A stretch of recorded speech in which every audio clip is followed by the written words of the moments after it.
کوئی بھی قادیانی اس بات پہ قادر نہیں. کوئی قادیانی ایسی ہمت کر کے کامیاب نہیں ہو سکتا کہ بھڑکتے ہوئی آگ کو جلایا جائے اور مجمع لگا دیا جائے اور آگ کے شعلوں کو لگا کے بھڑکتی آگ بلند کی جائے، اور پھر اس قادیانی مربی یا کوئی بھی ہو، کوئی ایک بھی قادیانی ہو چاہے بہت سارے ہوں، وہ اس کے اندر داخل ہوں مقابلے پر اسلام و کفر کے، اور ان کے ساتھ مقابلے پر دین اسلام سے سنی مسلم ہوں. اور دین اسلام میں ایسے سنی مسلم ہیں جن کے جسم پر اللہ کے حکم سے آگ اثر نہیں کر سکتی. اگر وہ اس مقابلے پر آئیں، کبھی بھی ایسا مقابلہ ہو، تو قادیانی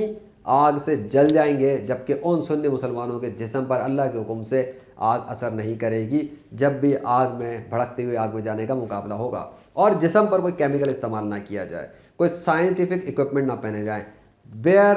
باڈی، آپ سمجھتے ہیں کہ بالکل ایسا نارمل جسم، نہ دوا نہ کچھ، اس کے ساتھ اگر اس آگ میں جایا جائے تو قادیانیوں کو آگ جلا دے گی اور ان کو نہیں جلائے گی، کیونکہ آگ کا خالق اور آگ کا کنٹرولر اللہ ہے، اور اللہ کے نزدیک قادیانی مذہب ہمیشہ کے لیے باطل ہے، اور مرزا غلام قادیانی ایک جھوٹا نبی ہے، مرتد اسلام ہے، اس لیے آگ قادیانی مذہب کو سپورٹ نہیں کرتی. چاہے تجھے کیا کہوں، میرے سفر